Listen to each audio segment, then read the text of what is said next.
siang, Bu. Selamat siang. Silakan duduk. Iya, makasih, Bu. Iya. Dibuat senyaman mungkin ya duduknya. Oh iya, Bu, nyaman kok, Bu. Oke. Ini tadi dengan siapa ya? Oh iya, Bu, saya Elvis, Bu. Oh, Eldis. Iya. Ini Eldisnya dari mana? Oh, ada saya dari Flores, Bu. Oh, Iya. Flores. Iya. Flores yang di NTT ya? Iya, di NTT, Bu. Oh gitu Iya. ya. Jauh ya dari sana ke Surabaya? Lumayan jauh sih, Bu. Jauh-jauh dari sana itu di sini ngapain? Kerja atau kuliah? Saya di sini kuliah, Bu. Kuliah. Iya. Sudah semester berapa kamu? Semester 5, Bu. Sudah semester 5. Iya. Oh, kuliahnya di mana? Di Unpad, Bu. Di Buana. Lupa. Iya. Oh iya saya tahu. Di itu ya. Di Buana. Menangga. Iya, ada juga di tapi Ngagel. sayanya di itu, Bu, kampus 1. Ngagel. Iya, iya. Oh di Ngagel. Tinggalnya di mana di sini? Di Pratang, Bu. Kayak lumayan jauh. Oh iya di Iya. Batang ya. Iya. Kalau ke kampus itu dari Batang kan agak jauh. Jauh, iya. Kadang diantarin teman, dijemput teman, terus kadang naik Grab, Bu. Terus pulangnya jalan kaki, olahraga sedikit gitu. Oh Iya. semangat lah Iya, Bu. demi masa depan juga. Iya sih, Bu. Oke, ini tadi pasti ada sesuatu ya yang mau Eli sampaikan kepada Ibu. Iya, Bu. Akhir-akhir ini saya merasa tertekan sih, Bu. Oh, merasa tertekan. Iya. Ini tadi apakah sebelumnya Eli pernah mengikuti konseling? Pernah sih, Bu, tapi cukup lama ya, kalau nggak salah kelas 2 SMA dulu. Pas 2 SMA Iya. ya? Berarti lumayan lama juga sih. Iya, lumayan lama sih, Bu. Berarti Eli sudah sedikit paham tentang konseling gitu. Sudah paham sih, Bu, cuman lupa, agak lupa gitu. Iya. Wajar kalau lupa. Iya. Nah, berarti Ibu akan merefresh lagi. Iya, Bu. Ibu akan mengingatkan lagi kepada Eli tentang apa itu konseling. Baik, Bu.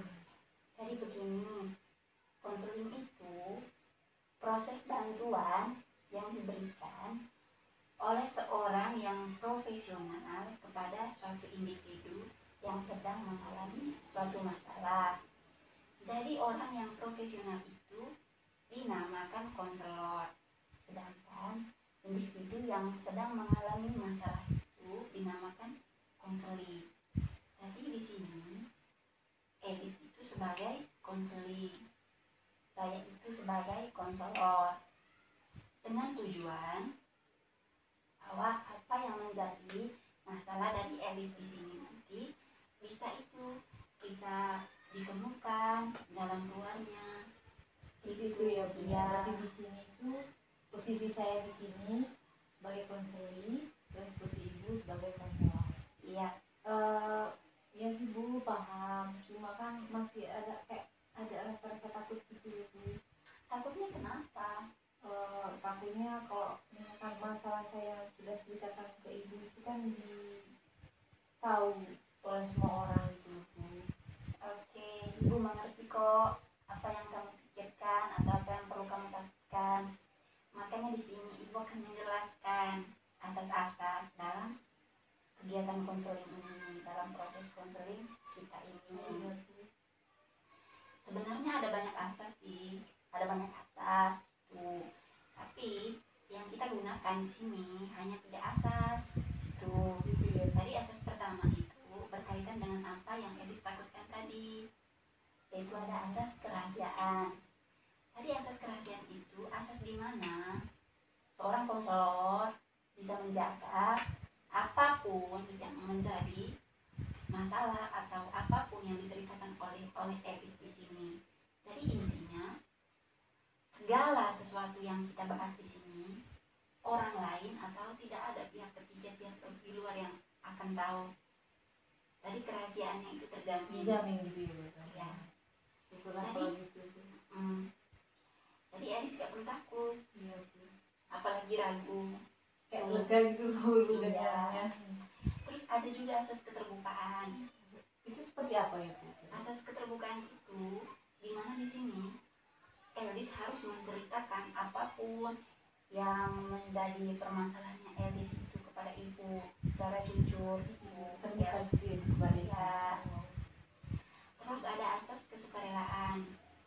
Asas kesukarelaan itu harus dimana konseling itu hadir ke konselornya atas dasar keinginannya sendiri, tanpa didorong atau tanpa dipaksa atau tanpa disuruh oleh orang lain gitu. Jadi berdasarkan kemauan sendiri gitu. Iya. Melakukan konseling sendiri Bu. Iya.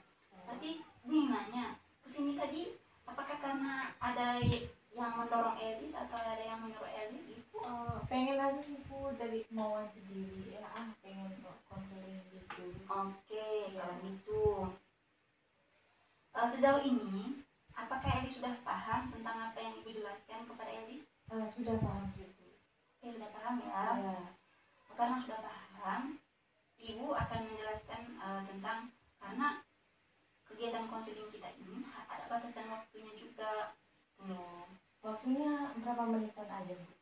Jadi sesuai, pokoknya waktu itu sesuai dengan gimana ranah masalahnya Elis. Berarti gitu. saya sendiri yang tentukan Pak gitu ya Bu? Kita sepakat di sini antara saya dengan Elis gitu. Kan ada waktu 30 menit dengan juga 45 menit gitu. Jadi saya dan Elis di sini harus secara sepakat gitu. Sepakat untuk menentuin waktunya gitu. Gitu ya Bu. Apakah Elis maunya 30 menit atau 40 menit? Kayaknya 30 menit cukup deh Bu. Oke. Iya. Oke, kalau gitu kita sepakat 30 menit ya. Iya. Oke. Oke, baiklah, sejauh ini apakah Elis mau melanjutkan kegiatan konseling ini? Iya Bu, mau melanjutkan. Oke, kalau begitu dari awal tadi Elis sudah perbincangkan bahwa Elis itu akhir-akhir ini merasa tertekan berada di rumah ya. Iya. Ibu ingin Elis menjelaskan secara lebih rinci lagi kenapa kok bisa merasa tertekan itu secara lebih rinci lagi, kenyataannya, kejadiannya. Silakan. Jadi begini Bu, terakhir ini kan saya tuh merasa tertekan. Kan seperti yang Ibu tahu kan, saya sekarang tuh sedang kuliah. Terus yang membiayai saya kuliah itu kan hanya seorang ibu. Terus ada ayah sih Bu, cuman kan ayah itu kerjaannya mabuk-mabukan. Terus posisi saya kan punya 2 adik, yaitu SMA sama SMP. Terus yang menafkahi keluarga saya sama yang membiayai kami kan hanya seorang ibu. Karena ayah itu kan mabuk-mabukan gitu loh Bu. Oh, jadi begitu. Iya Bu. Di sini Ibu bisa merasakan apa yang kamu rasakan, Elis. Iya Bu. Saya tuh merasa bersalah sih Bu. Saya tuh kan pikiran saya itu kan coba aja dulu kalau saya tuh nggak kuliah gitu loh Bu.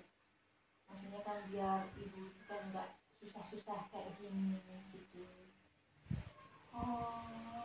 Jadi dengan kata lain, Elis berpikir kalau masalah ini timbul karena Elis yang kuliah. Iya, itu Bu. Gitu ya. Iya. Terus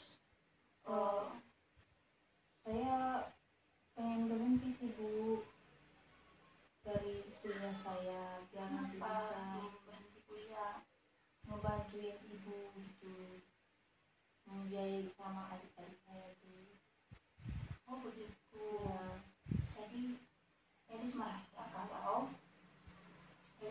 dan Elis berpikir kalau dengan Elis berhenti, semua keadaan-keadaan rumit di rumah yang mempersulit Elis itu bisa teratasi begitu. Entahlah Bu. Terus bagaimana dengan itu, ibunya Elis? Kalau dari ibu sih, ibu tuh selalu ngedorong saya ya Bu ya, ngedorong saya biar saya itu kuliahnya tepat waktu, rajin kuliah, pokoknya yang semangat lah, tanpa harus memikirkan keadaan, maksudnya tanpa harus berpikir ke belakang gitu, pokoknya harus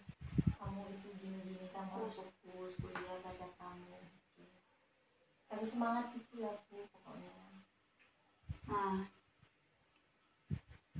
mari kita di sini, mari kita pikirkan tentang ibunya Elis, bagaimana dia tetap mendorong Elis, bagaimana dia tetap berjuang untuk Elis walaupun dia bekerja sendirian untuk memenuhi kebutuhan keluarganya Elis, mulai dari biaya perkuliahannya Elis sampai biaya adik-adiknya Elis, bahkan juga untuk kebutuhan-kebutuhan uang ayahnya Elis. Tuh, coba berpikir, apakah keputusan untuk berhenti ataukah pikiran yang menyiksa Elis bahwa seharusnya Elis itu berhenti kuliah dari awal itu dan akhirnya memutuskan untuk berhenti itu, apakah keputusan yang tepat menurut Elis? Ya kalau dipikir-pikir juga kayaknya menambah beban juga deh buat ibu gitu. Sedangkan ibu kan selalu ngedorong saya di sini kan, dengan pemikiran saya seperti itu juga kayak agak menambah beban. Ya juga sih Bu, saya tuh kan kadang merasa bersalah gitu dengan keputusan saya tadi yang mau berhenti kuliah. Jadi di sini apakah Elis sudah merasa nggak kalau keputusan Elis untuk berhenti itu merupakan suatu keputusan yang salah? Iya Bu, merasa begitu.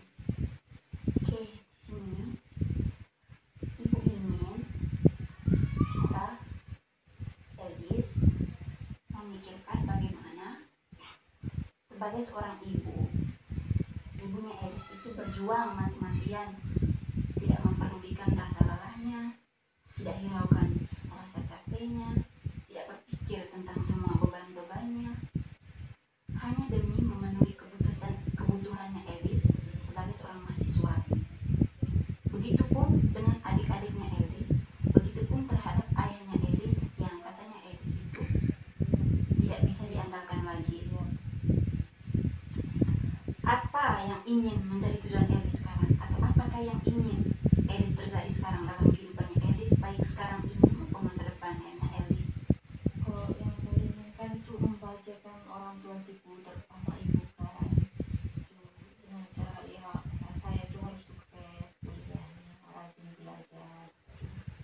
Oke, tujuannya Elis yang ingin menjadi orang yang sukses, yang ingin menjadi orang yang bisa membahagiakan orang tuanya Elis. Coba Elis bandingkan dengan ketika Elis mengambil keputusan tadi berhenti dari kuliahnya Elis. Apakah keinginan itu bisa dicapai nggak? Gak bisa sih Bu, gak bisa dicapai, cuman ya ini gimana ya Bu ya. Oke, mari kita memikirkan bagaimana pengorbanan ibunya Elis sebagai orang tua. Dia tidak mengeluh atau apapun. Bahkan di sini tadi dia sudah memberi dorongan kepada Elis, seperti yang Elis ceritakan kepada ibu. Dia memberi dorongan, dia memberi motivasi, dia menguatkan Elis. Coba Elis pikirkan lebih matang lagi, pikirkan lebih panjang lagi sebelum Elis itu mengambil sebuah keputusan. Karena ketika kita mengambil sebuah keputusan, kita harus memikirkan dulu apa risiko dari keputusan yang kita ambil. Misalkan sebuah jalan yang harus kita tempuh, kita sudah tahu jalan ini nanti ada batasannya, jalan ini nanti ada penghambatnya. Di sini kita harus memilih antara jalan yang satu yang mulus tapi nanti jalan itu ada hambatannya dan tidak bisa kita lewati, ataukah jalan yang berlika-liku yang penuh dengan duri tapi pada akhirnya kita menemukan sesuatu yang kita tujukan. Mana yang Elis pilih di sini antara kedua jalan ini? Ya mending yang pilih yang liku-liku sih Bu, tapi kan ada Tujuannya. Oke, seperti masalahnya Elis di sini.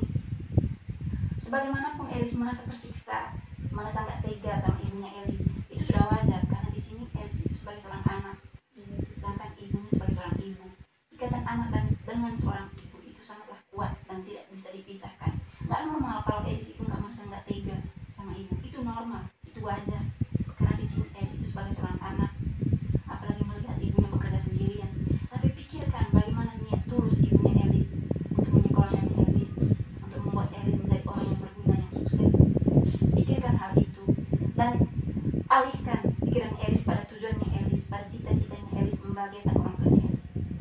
situ. Jadi mulai sekarang coba berpikir lebih panjang lagi sebelum Elis itu mengambil sebuah keputusan untuk dijalani. Iya, mulai nggak bisa di sini saya itu buang pikiran saya yang negatif negatif saya gitu ya, fokuskan tujuan yang mesti gimana cara saya untuk sekolah yang baik agar bisa menghibur orang tua saya gitu ya. Oke, sejauh ini apakah bisa Elis terapkan dalam pikirannya Elis dan hatinya Elis? Puji Tuhan bisa sih Bu, agak sedikit drop dengan Ibu sangat yakin Elis pasti bisa melaksanakannya. amin. Dengan tujuan Elis yang sangat mulia membahagiakan orang tua, dengan cita-citanya Elis yang sangat baik itu menjadi orang yang sukses di masa depan, Ibu sangat yakin Elis bisa mencapai semuanya. Amin Bu. Elis punya potensi, Elis punya kemampuan, Elis juga punya segalanya. Tinggal Elis terapkan dan kendalikan, sesuaikan dengan keadaan Elis. Iya, terima kasih Bu. Oke, apa sejauh ini ada lagi yang Elis